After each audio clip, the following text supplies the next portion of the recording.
Hello, welcome to this edition of the FAC Insights with Attitude is Everything's Next Stage initiative.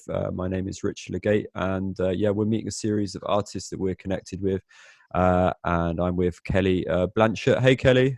Hi, how you doing? Yeah, not too bad. We've of course done a little preamble where we ask each other how we are before I hit record, so now we kind of have to awkwardly do it again. Kelli, how are you? Well, I'm glad you asked, Rich. I'm really good, thank you. Just been, trying not to eat too much and do my daily walking. It's a bit boring, if I'm honest. Hey, that's life now. This is the prism we kind of live our days by. So Kelli, during this series, we're kind of just getting a snapshot of where artists are at, and particularly artists I'm connected with through the Next Stage network. You contacted me a couple of months ago via Attitude is Everything, hmm and you've been really busy over the kind of pre-pandemic year. I think you had a really busy year with the band you're in. What was it like, kind of as a contrast to what you've gone through over the last year? Well, it's been really interesting because when I first picked up doing the self-esteem stuff, it was all brand new. It was a really brand new project, and so it all sort of happened really fast, and it was extremely busy. And there were lots of we supported Django on tour, and that was the first little sort of that was our first little look into what was about to happen, basically. So we did a tour, and then we did festivals, and then we had a headline tour. So it was really, really busy, and I know that it's really quiet at the moment, obviously. And I've spoken to Rebecca, who is self-esteem, and she's also finding this just such a strange time. So yeah, it's a bit of a contrast. So I think you guys did Glastonbury and Latitude. It was a whole Yeah, load of festivals. yeah. So I got ill in 2018. So I didn't get to go to a bunch of stuff, basically. So I did sort of Great Escape, and we did Field Day, and then they went on and they did Latitude, and then they did Glastonbury, but I couldn't do those ones, which was really shit, basically. Yeah, and what actually we didn't even touch on what instrument you're playing in the band. I should have. Oh, well, so it's an interesting one. So when Rebecca first did the sort of call up, it was sort of multi-instrumentalists. She was still trying to work out what the project was going to look like. And so I was going to play the bass, and then I was going to play guitar, and then it turned out that we were all just going to sing and dance, which is actually really, really hard. So I ended up singing and dancing. And is this the first band or project you've been in as a dancer? Yes, yeah, it was eye-opening. I mean, there's one thing to be able to dance, but to be able to dance and sing to like choreographed moves is another thing, you know? And I imagine you guys are kind of rocking the Madonna mics, like headset mics. Is that the No, we're case? not. No, at some point, that could possibly happen. But it was lots of like, actually, we have them on the mic stand. We don't even take them off the mic stand, so it's like choreographed around the microphone stands. So it's pretty difficult. Oh no, that's classy. That's definitely an aesthetical gain, I Oh, think, to keep. really? Yeah, to keep the mic locked into the stand is that's definitely like an aesthetical vibe, which I can respect. But you've got to do a lot of work, I guess, around it to then keep coming back to the microphone to deliver Well, like yeah, you've pitch got to have perfect. like good core muscles as well, which I Yeah. don't have. So that was something I had to Okay. work on. So it's a shame you're not doing self-esteem gigs mid lockdown because that would actually kind of keep everything going. Bit of exercise. Exactly. And when you contacted me with kind of an update on what you were doing the first time we spoke, hmm you talked a little bit ahead about some plans you have for your own music. Obviously, you've been working in different projects and as a musician over the years, but kind of stepping out to do body of work yourself. Yeah. Kind of where are you at with your plans for that at the moment? So I have everything basically written, and I've just got Arts Council funding, which is amazing. Got that last week, so that's been confirmed. So in March time, hopefully, bearing in mind we've got all the restrictions and whatnot, hopefully it should ease up a bit. And I'm going to be recording an EP, and Rebecca from Self Esteem is going to be co-producing it. So it should be, it's going to be really fun actually to be like in charge. And it's nice that I've got all the songs written already, so it should hopefully be hopefully a smooth process, but we'll see. It's going to be And interesting. where did the kind of when you were kind of finding time to write your own music around doing other people's music? And was the writing, did that come about because you stopped doing work with Self-Esteem and other projects? Well, I've always dipped in and out of doing music, my own music, for a really long time. Just picked it up, put it back down, picked it up, put it back down. Have done some session work, and it was just. I think Rebecca's quite an inspiring person to be around. She writes a lot, and it's. I mean, the rest of the girls are great as well, and everybody's got a side project that they're working on. I think just being around people who are always creating is just ignites something in you. And so I had bits and pieces of songs ready to go, but I've just been like finishing them off at home. So it's been, yeah, it's been a really interesting time. And you spoke to me a bit about wanting to kind of maybe capture the process as you kind of go through the recording. Yeah. Is that something you're still looking to do then as part of the kind of Arts Council funding? And Yeah. So, I mean, we have like it's almost like two projects running alongside each other. They do go hand in hand. So there'll be like a mini documentary that goes along with the music, which will be, so the music is all about relationships and love, and basically getting yourself into like some bad relationships. And I think a lot of that maybe in my shoes has been because of the background that I'm from and the expectations of what love maybe is. And so we're going to explore that via film. But another thing that I'm going to do is we are actually going to document the process of recording, because as a disabled musician, it's difficult to be able to just fit into the world in the music industry. And there's going to be little things that I'm going to have to navigate whilst recording, such as so I've got chronic migraine, vestibular migraine, and I have lots of triggers for it. One of them is lighting, which is quite a big one for me. So I'm going to have to look at the lighting situation in the recording studio and maybe like ask them to change the bulbs. So it sounds like a really boring thing to have to do, but actually it makes a massive difference. So stuff like that. I can't wear big headphones over my head. So I'm going to have to like talk to them about what headphones I can bring with me, because you don't want to spill when you're recording. So that's going to be interesting.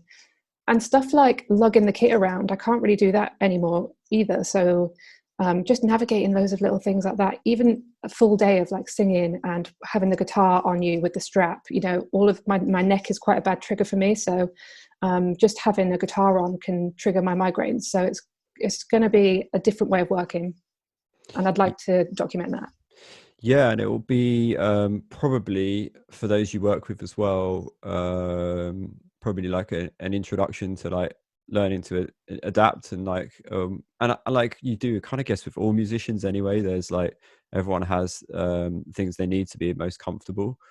So I Yeah. guess it's just like it's just a case that obviously it's beyond comfort for you, right? So it's kind of Yeah. like a requirement to like adequately be able to record.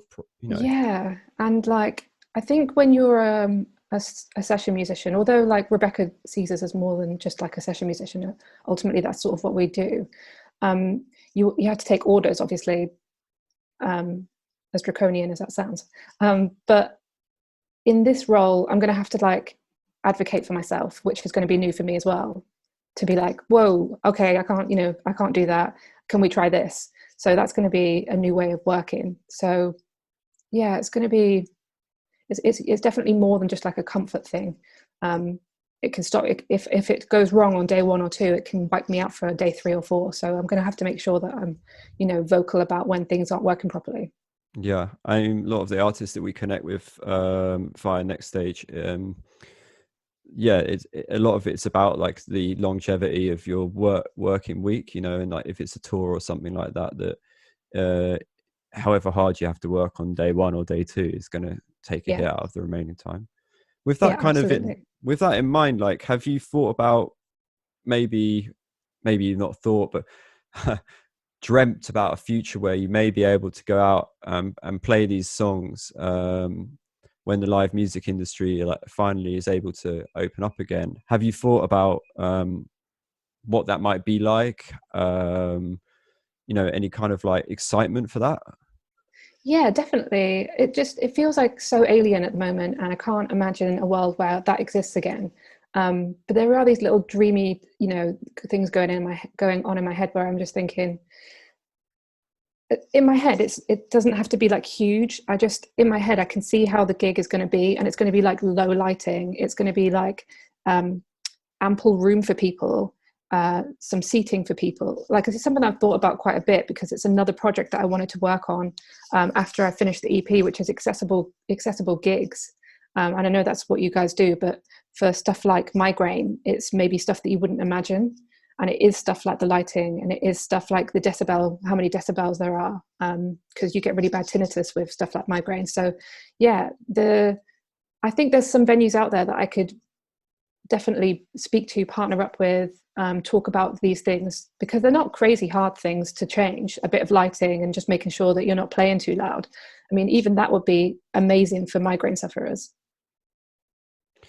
Yeah, it's one of those things where I think could be a combination of like, of course, like accessibility should be like woven into all live music, but I think when you're able to approach it from your own like lived experience, that it can be a bit of a creative outlet as well. Yeah. And actually, if you embrace it, then it sounds like, from what you just described, they could be really kind of interesting, thought-provoking kind of events, rather than just your sort of 7:30 p.m. doors, support acts. Nothing wrong with that, of course. No, Tried and absolutely tested not. formula. But why not? Why not? Why can't it be something that sort of like stirs it up a little bit? And I think interestingly, like, I'm wondering about whether this break from people going to gigs will mean people go back with the same appetite, or whether they'll want to see things done differently to the past. Have you kind Yeah. of thought much about like whether you really want to go back to the music industry how it was before the pandemic, or if you actually think there are big bits that might need to be different?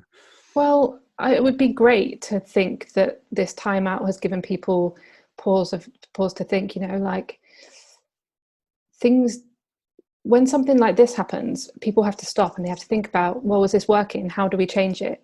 And I just think if people start thinking in that sort of way, that's also the mindset that you need to apply to people with accessibility issues. It's just thinking outside the box of your own box. And I do think that I'd love to say that, yeah, I think things will change, and when this is all over, there'll be a different scope for things. But I think it's confusing for a lot of people about what they're going to do after this. But one thing I have found really great is online gigs. Me and Rebecca put a little mini festival on, a digital female identifying festival called Pussy Pandemic. And it was amazing, and we had so many amazing acts play over 3 days, and we raised £6,000 for Women's Aid, and it was just a really good way. People were connecting and chatting online, and going to these, it was like going to a gig with loads of people, and you were all chatting, and it was just really super accessible. I couldn't believe it. It really opened my eyes, and I got rid of all of that worry that I get before going to a gig, like, is it going to be too loud? Is there going to be space? What time is it on till? Because, like, again, with migraine, there's lots of like sleep issues. So I like to be in bed by like 10:30. So, Hey, who doesn't? I'm getting old. That's what it is. Yeah. So I don't know. It's a hard question. I don't know what I think, really. I think that this has taught people to be a bit more accessible, just because they have to. Yeah, and eventually, we hope that takes from like the kind of feeling of, I have to be, to takes over the kind of want to be. And Yeah. it's been great kind of strides over the last 12 months for like social equality, and I think that will hopefully lead to kind of like that becoming a bit more of an infectious thing that people want to be part of. And I really hope so. yeah, but the live gig thing live gigs, online gigs, I personally see it as it's not an alternative to going to a gig. It's a kind of another option of something you can do, maybe. Yeah. Yeah, definitely. I mean, I don't know, I'm thinking ahead now, and I'm like, a gig could still be live with an audience, but you could still stream it and pay whatever for that process, so that you can still be at that, the gig is still happening live and it's happening at that moment, but you can still be part of it from your own home. Definitely. Yeah, absolutely.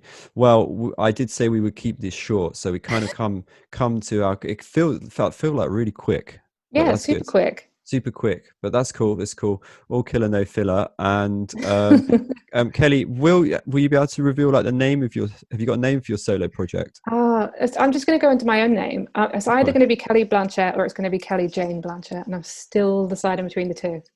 Okay, I'm just thinking KJB, KB. Just thinking like KB. graphics, typefaces, typesetting. What do you want to work with here? Merch. You know, if you're Do you getting want to things come and print. do you want to come and work with me? Yeah, I'm good with kind of business scoping, risk aversion. I mean, if you're printing it on merch, I suppose if you're adding the Jane in, that's an extra four Oh, that's letters. so true. All right, maybe it's just J, Kelly J. And if you're writing emails, then it's probably going to save you about zero point 0.1 of a second per letter, so probably about zero point Okay, right. 0.4. I think I should probably stop recording here and spend the rest of my afternoon wondering about this in private.